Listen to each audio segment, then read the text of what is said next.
Horlama sıklıkla vücut ağırlığı normalin üzerinde olan kişilerde görülür.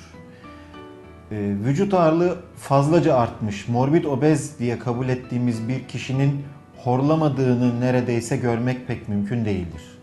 Dolayısıyla horlama vücut ağırlığıyla doğru orantılı, vücut ağırlığı arttıkça daha sık görülmeye başlanan bir problemdir.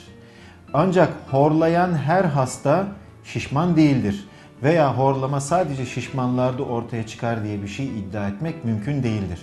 Vücut ağırlığı normal olan, hatta incecik, sıska diye kabul edeceğimiz insanlarda bile horlama ortaya çıkması mümkündür.